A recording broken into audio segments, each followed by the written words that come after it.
Hello. I never thought I'd be writing something like this, but here we are. I'm Ronnie, 36 years old, and my wife, Diane, is 34. We've been married for 10 years. College sweethearts. Met in sophomore year when she crashed my econ study group because she needed a calculator. She didn't. She just wanted an excuse to flirt with me, as I found out later. Diane was always the bold one, the spark in the room, the one who could talk to anyone and somehow make them feel like the most interesting person alive. I was not that. I was the guy who triple-checked the group project presentation for typos. The one people forgot to invite to after-parties. But when Diane picked me, I felt like the universe had tilted in my favor for once. Our early years together were magic. We had this rhythm, this unspoken understanding. She'd bring the spontaneity. I'd bring the steadiness. I taught her how to budget. She taught me how to dance, badly, but still. When I got my first job out of college, she baked me a cake shaped like the logo of the company. Stuff like that. But lately, it's like that Diane has gone missing. And yeah, maybe I have too in some ways. Life has a way of grinding down those edges, doesn't it? We don't make cakes anymore. We don't dance. The first sign that something was off came a few months ago. Diane started staying late at work. Not just once in a while, frequently. She works as a real estate agent, and her job has always had unpredictable hours, so at first, I didn't pay much attention to it. But then the late nights turned into missed dinners. Missed dinners turned into canceled plans. Our Friday movie nights, a tradition since year one, became a thing of the past. I remember the first time I joked about it. I guess it's just me and popcorn tonight, I said, trying to keep it light. She gave me this distracted smile, kissed my forehead, and said, "Sorry? Babe, it's just been crazy at work. Here's the thing. I'm not a naturally suspicious person. I tend to give people the benefit of the doubt. But there was a moment, a small, stupid moment, that planted the first seed of doubt." Diane left her phone on the kitchen counter while she stepped into the shower. I didn't mean to snoop. It buzzed, and I instinctively glanced at the screen, expecting another reminder from her real estate app or one of her client chats. But what caught my eye wasn't a notification. It was her calendar app, open to an event I didn't recognize. Asterisk lunch with RT, asterisk. It wasn't the event itself that struck me. It was the timestamp. It was set for the previous Saturday at noon, a time I distinctly remembered because Diane had told me she was meeting her old college friend, Sarah, for a spa day. For a moment, I stood there, staring at her phone, the calendar entry sitting like an unanswered question. Who was RT? And why had she lied about where she was? After that, I started paying more attention. I told myself it was nothing, but I couldn't stop noticing the little things. The way she'd angle her phone away when she was texting. The way she suddenly had plans with coworkers I'd never heard of before. Once, I walked into the room while she was on her laptop, and she clicked away from whatever she was looking at so fast it made me dizzy. I tried to tell myself it was all in my head. I even Googled how to tell if you're being paranoid in a relationship. Classic Ronnie move. But there was this voice in the back of my head that wouldn't shut up. Ask her about it, the voice said. But how do you ask your wife if she's hiding something without sounding like a jealous idiot? So I didn't. Instead, I started making jokes. Humor has always been my armor. When she'd cancel plans, I'd quip, "Who's this work guy? Anyway? He's getting more dates than I am." She'd laugh and roll her eyes, but her laugh didn't sound the same. And then there was the night I decided to surprise her. She told me she was meeting a coworker for drinks after work. I thought it'd be romantic to show up, buy her a drink, and maybe win back some of the magic we'd been losing. When I got to the bar, I didn't see her. I figured maybe I was early, so I grabbed a stool and waited. 20 minutes passed, then 30. I texted her. Asterisk, "Hey, you still at the bar?" Asterisk, she replied almost instantly. Asterisk, "Heading home soon. Just wrapping up." Asterisk. That's when I saw her. She was across the room, tucked into a booth near the back. But she wasn't with a coworker. She was with a man I didn't recognize. I wish I could say I stormed over there, demanded answers, and had some big dramatic confrontation. But I didn't. I froze. My heart was pounding, and my palms were sweaty, and I just left. When she got home that night, she acted like everything was fine, asked how my evening was, kissed me on the cheek, and went to bed. I spent the whole night staring at the ceiling, wondering if I'd imagined the whole thing. That's where I'm at now. Stuck in this weird limbo where I don't know if I'm paranoid or if my marriage is crumbling right in front of me. Part of me doesn't want to know the truth because once I do, there's no going back. But another part of me feels like I'm losing my mind. So, yeah, that's my story so far. I know I need to figure this out, but I don't know where to start. What would you have done in this case? Val's bachelorette party was a bridesmaids-only affair, so I didn't feel too bad about staying home. Diane had been buzzing about it for weeks, shopping for her dress, planning with the other bridesmaids. I didn't mind. It wasn't my scene anyway, and besides, I figured a quiet night to myself wouldn't be the worst thing. Diane looked stunning when she came downstairs that evening, dressed in a bold red number that clung to her in a way that made me feel a pang of jealousy and pride. She spun around with a grin, asking, "What do you think? Too much?" "Never," I said, smiling. "You're going to outshine the bride, though." She laughed, leaning in for a kiss. "Be good while I'm gone," she teased, grabbing her clutch. Then she added, almost as an afterthought, "By the way, what kind of underwear do you think goes with this dress? Black or nude?" I raised an eyebrow. "Red's dangerous enough on its own. You don't need to accessorize." She laughed again, kissed me on the cheek, and waltzed out the door. I watched her go, feeling that familiar mix of admiration and longing. Even after 10 years, she had this way of commanding a room, or in this case, the driveway. The night passed quietly. I watched some old action movies, ordered takeout, and dozed off on the couch. It was around 1 a.m. when I woke to the sound of the front door clicking open. Diane was home. She staggered into the living room, laughing softly to herself, her hair a little messier than when she'd left.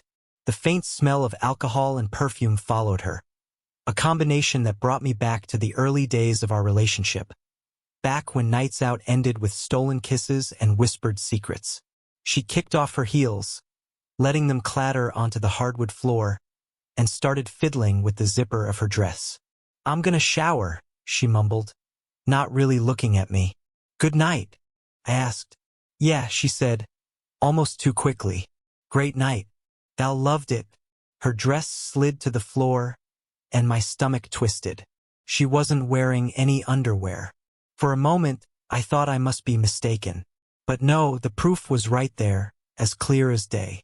A memory flickered in my mind, her standing in front of me before she left, asking me what kind of underwear would go with her dress. So why wasn't she wearing any? I didn't say anything, but the question lodged itself in my chest like a splinter. Diane didn't seem to notice my reaction. She disappeared into the bathroom, and I sat there in the living room, staring at the discarded red dress on the floor. The next morning, she was her usual self, bright, chatty, and cheerful. She brewed coffee, hummed to herself, and chatted about the party like nothing was out of the ordinary. But I couldn't stop replaying the image of her stepping out of that dress, the unsettling absence of something so small but so telling. As she grabbed her keys to head out for an open house, I kissed her goodbye, trying to act normal. But the second she was out the door, I felt that same gnawing unease from the night before. Her phone was on my desk, charging. Diane never left her phone lying around. She was usually glued to it. I stared at it for a long moment, debating whether to pick it up. I've always been the kind of person who respects boundaries. Diane and I had built our relationship on trust, or at least I thought we had. But something felt different now. Something felt wrong. My hands moved before my brain could catch up. I unlocked her phone, my heart pounding in my chest. Her messages were normal at first, group chats with friends, her mom asking about Thanksgiving plans. But then I saw a thread from someone named RT. The messages were sparse but unmistakably intimate. Asterisk, you look good in red. Asterisk, my chest tightened. Asterisk, last night was perfect. I needed that. Asterisk. I scrolled further, piecing together a story I didn't want to believe. There were references to old times, casual mentions of things I'd never heard Diane talk about. One message stood out. Asterisk, you left something here again. Come get it when you can. Asterisk. My hands started to tremble. This wasn't just a fling. It was something deeper, something with history. I found a calendar entry buried in her app. It was titled Lunch with Client, scheduled for last Saturday. The address wasn't for a restaurant or cafe. It was a residential address. That was the day Diane had told me she was meeting the girls for a spa day. I sat back, the phone still in my hands, my mind spinning. I wanted to be angry, but all I felt was numb. Diane came home that night as if nothing had happened. Her smile warm, her laugh easy. I watched her, trying to reconcile the woman I'd loved for a decade with the person who had sent those messages. I didn't say anything. Not yet. I needed more. More proof, more clarity, more something. For now I'd wait and watch. But the cracks in our foundation were growing, and I didn't know how much longer it could hold. I didn't confront Diane right away. I wasn't ready. I needed more than vague messages and calendar entries. I needed to understand how deep this went. So for the next week, I watched her. She was more distant than ever. When we were together, she'd laugh at something on her phone, completely oblivious to me sitting across from her. She started coming home later, claiming client emergencies or last-minute showings. I didn't challenge her, I just watched. One evening, while Diane was working late, I decided to visit Val. I told myself it was a casual visit to return a book she had lent us. But deep down, I was fishing for answers. When Val opened the door, she looked surprised but smiled warmly. "Ronnie, this is unexpected." I shrugged, holding up the book. Figured I'd return this before Diane forgot about it completely. "Hope I'm not interrupting." "Not at all," she said, inviting me in. We chatted for a bit about the wedding plans, but I could tell she was distracted. Finally, I dropped the question as casually as I could. "So, how was the bachelorette party?" Diane said you all had a blast. Val hesitated, her smile faltering. "Oh, the usual. Drinking, games. Nothing too crazy." Her tone was off, forced. I knew Val well enough to pick up on it. "You're a terrible liar, Val," I said lightly, keeping my tone playful. Her face flushed red. "Ronnie, I don't want to get involved. If you have questions, you need to ask Diane." Her words hit me like a punch to the gut. Val wasn't just brushing me off. She was protecting Diane. "And from what?" "Fair enough," I said, forcing a smile. But as I walked back to the car, I felt the weight of her hesitation settle over me. Whatever had happened at that party, Val didn't want to be the one to tell me. That night, I decided it was time.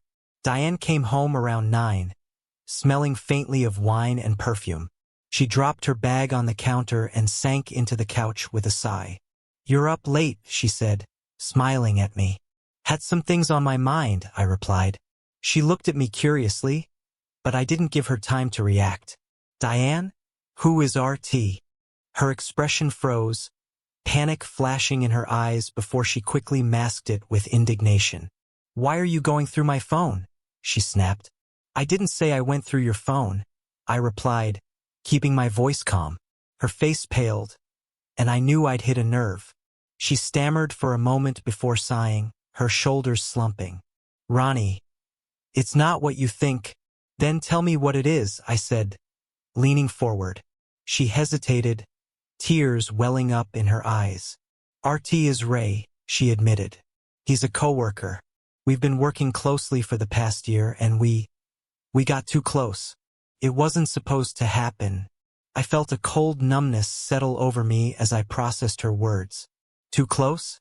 Diane, you're having an affair. She nodded, tears streaming down her face. I didn't mean for it to go this far. I was lonely, Ronnie. You've been so distant, so wrapped up in your own world, and I felt invisible. Her words stung, but I wasn't ready to let her deflect. Ray, I said, the name bitter on my tongue. What else aren't you telling me? She flinched as though I'd struck her. You've met him, she said quietly. I stared at her, confused. When? At the office party last Christmas, she said, her voice trembling. He's married, Ronnie. He has kids. Her confession hit me like a freight train. This wasn't just about us. This was a tangled mess of lies that extended beyond our marriage. So what's the plan, Diane? Sneak around indefinitely? Or are you waiting for him to leave his wife? Her face crumpled as she broke down into sobs. I don't know. I don't know what I was thinking. I didn't want to hurt you, but I didn't know how to stop. I stood there, my mind racing with questions I couldn't bring myself to ask. How long had this been going on? How many lies had she told me to keep it hidden? And why had I been so blind? Finally, I spoke, my voice trembling with anger and heartbreak. You've destroyed us, Diane. Do you even realize that? She looked up at me, her face streaked with tears. I want to fix this, Ronnie. Please let me fix this. But as I stared at her, I couldn't help but wonder if there was anything left to fix. The woman I trusted, the life we'd built together. It all felt like a distant memory. I didn't have the answers that night. All I knew was that our marriage would never be the same. The days after Diane's confession were a blur of emotions I barely recognized in myself. Anger hit first, hot and consuming, like a wildfire tearing through every memory we'd built. How dare she? How dare he? I wanted to scream, to break something, to make them both feel the pain that was ripping through me. But then the anger would fade, leaving behind an emptiness so vast it felt like I might collapse into it. I replayed every conversation we'd had over the last year, every moment I had brushed off my doubts. The nights she came home late, the times she'd smiled at her phone when she thought I wasn't looking. It all seemed so obvious now. How had I been so blind? I stopped sleeping. I'd lie awake, staring at the ceiling, my mind racing with questions that had no answers. When I did drift off, my dreams were chaotic, filled with half-formed images of Diane and Ray. I woke up more exhausted than when I'd gone to bed. Work became impossible. My emails piled up, deadlines came and went, and I couldn't bring myself to care. I avoided my coworkers, afraid that they'd see the cracks forming beneath the surface. Even the smallest parts of my life were affected. I stopped eating at our communal table, opting instead to pick at food while standing at the kitchen counter. Sitting at that table reminded me of all the dinners Diane and I had shared there, laughing, talking about our days, making plans for the future. In a moment of desperation, I called my best friend, Martin. We hadn't spoken much lately. I'd pulled away from everyone in my life, but he answered on the first ring. Ronnie? His voice was warm, concerned. What's going on? The words tumbled out before I could stop them. I told him everything, Diane, Ray, the texts, the lies. By the time I finished, I was shaking. Jesus, man, Martin said, his voice heavy. I'm so sorry. Have you thought about talking to someone? A therapist? I laughed bitterly. What good would that do? It's not going to change what happened. No, he said gently, but it might help you figure out where to go from here. I didn't want to go, but a part of me knew he was right. So, the next week, I found myself sitting across from a therapist named Laura. She was calm and patient, her office filled with soft lighting and shelves of books. I felt out of place, like an imposter in my own life. The first few sessions were excruciating. I hated talking about my feelings, hated the vulnerability it forced on me. But slowly, Laura helped me peel back the layers of my anger and grief. It's normal to feel like this, she said one day, after I'd admitted how small and inadequate I felt compared to Ray. Infidelity often triggers feelings of inferiority, but it's important to remember that this isn't about your worth. This is about choices Diane made, choices you had no control over. Her words stuck with me, even as I struggled to believe them. Meanwhile, Diane tried to make amends. She apologized endlessly, her tears falling freely as she promised that the affair was over. She said she wanted to rebuild what we'd lost, but her words felt hollow. I couldn't tell if she was being sincere or just afraid of the consequences. One afternoon, driven by a mix of curiosity and masochism, I found myself parked outside Ray's house. I didn't know what I was looking for. Maybe a way to make sense of it all, or maybe just a chance to confront him. What I saw wasn't what I expected. Ray and his wife were unloading groceries from their car, their two young children running up the driveway with bags of chips and cereal. They looked normal, happy even. A bitter laugh escaped me as I watched them. The irony was almost unbearable. Here was this man, this person who had taken a sledgehammer to my marriage, living his life as if nothing had happened. His kids had no idea what kind of person their father was. His wife, did she know? Did she suspect? I drove away, my chest tight with anger and despair. Seeing his family didn't bring me any closure. If anything, it made the betrayal feel even worse. Diane and Ray hadn't just hurt me. They had risked everything, including his family. For what? A few stolen moments? That night, as I sat alone in the darkened living room, I realized something. I couldn't keep living like this. Whether I stayed with Diane or walked away, I had to start putting myself back together. For now, though, I wasn't sure where to begin. It happened on a Saturday afternoon, when I was mindlessly wandering the aisles of the grocery store. The monotony of selecting cereal and bread was oddly soothing, one of the few moments in my life that didn't feel suffused with betrayal. And then I saw her. I didn't recognize her at first, but something about her seemed familiar. She stood by the produce section, staring at a display of apples as if willing them to provide answers. Her posture was tense, her movements hesitant.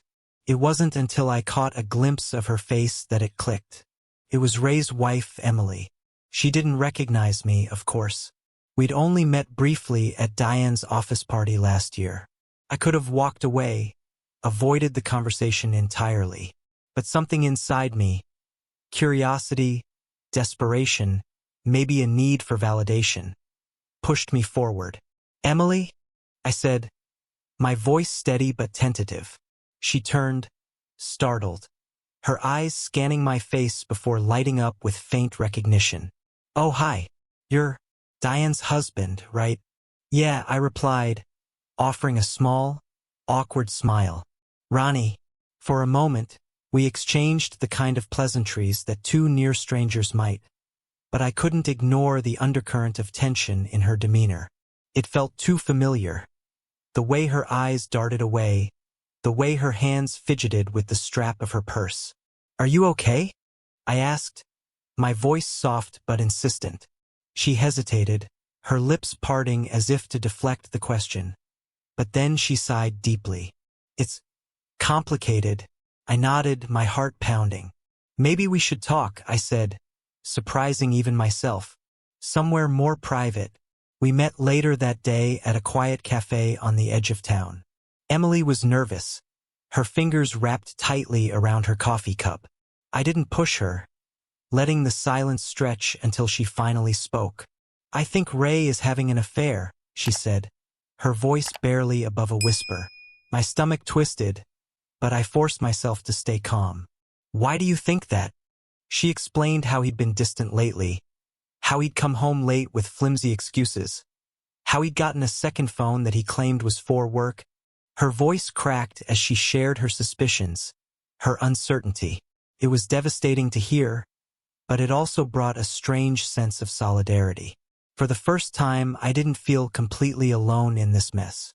I found messages, I admitted, my voice low, between Diane and Ray. Her face crumpled, and for a moment, I thought she might break down entirely. But instead, she straightened in her seat, her expression hardening. "So it's true," she said, more to herself than to me. We talked for hours, sharing details and piecing together the full scope of their betrayal. It was like peeling back the layers of a wound we hadn't realized was so deep. By the time we left the cafe, I felt a strange sense of clarity. Diane's actions had been eating away at me, but seeing Emily's pain made me realize something. This wasn't just about my failings or insecurities. This was about choices Diane and Ray had made, choices that had hurt not just me, but their families. That evening, I sat across from Diane at our dining table, the same table where we'd shared so many dinners, so many plans for the future. She looked nervous, her hands fidgeting with the edge of her sleeve. "Ronnie, what's wrong?" she asked, her voice hesitant. I took a deep breath.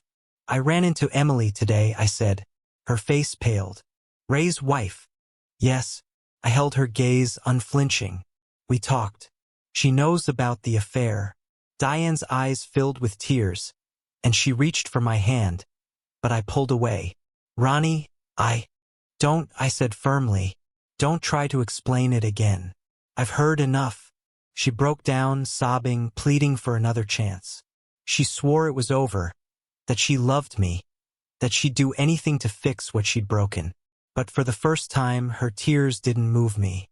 "This isn't just about the affair, Diane," I said, my voice steady. "It's about trust. It's about the lies. It's about the fact that you didn't think about the consequences for either of our lives."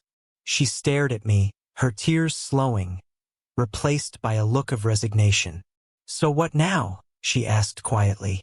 "I'm done," I said, the words heavy but resolute. "I can't do this anymore." As I left the house that night, I felt an odd sense of relief. The pain was still there, sharp and unrelenting, but for the first time in months, I felt like I was taking a step toward something better. Maybe it would be a long road. Maybe it would take years to heal. But for now, I knew one thing. I was finally free. The divorce was messy, as these things tend to be. Splitting 10 years of a shared life into neat halves is impossible. There are too many blurred lines, too many overlapping memories. But as painful as it was, signing those papers felt like exhaling after holding my breath for far too long. I moved into a small apartment across town. Not fancy, but cozy in a way that felt just right. I adopted a dog, a goofy golden retriever I named Baxter, who has a knack for making even the hardest days a little brighter. Nights that once felt suffocating are now filled with the soft patting of his paws and his wagging tail greeting me at the door. To fill the gaps in my life, I started taking night classes in graphic design, something I'd always wanted to try but had put off for years. At first, it was just a way to keep busy, but I found myself looking forward to those evenings, feeling a spark of excitement I hadn't felt in ages. As the weeks turned into months, I began to reflect on everything that had happened. Diane's betrayal had cut deep, but what hurt more was realizing how much of myself I'd lost along the way. I'd spent so much time trying to keep the peace, trying to be the good husband, that I ignored my own needs, my own happiness. One night, while walking Baxter through the park, it hit me. Losing Diane wasn't the real tragedy. The real tragedy was how lost I had been, how much I had given up pieces of myself for the sake of holding on to something that wasn't real anymore. If I could give advice to anyone in a similar situation, it would be this: don't ignore the cracks. They're not just flaws, they're exits. They're the warning signs that something needs to change, whether it's in your relationship or within yourself. Letting go of Diane wasn't easy. There are still moments when her memory surfaces. A song we loved, the smell of her favorite perfume wafting past me in a store. But those memories don't hold the same weight they once did. They're part of a life I left behind, but they no longer define me. Diane isn't the center of my story anymore. I am, and for the first time in a long time, I'm okay with that. What would you do in the situation I found myself in? Did I do everything right? Share your thoughts in the comments below this video. Thank you all for your attention. Bye.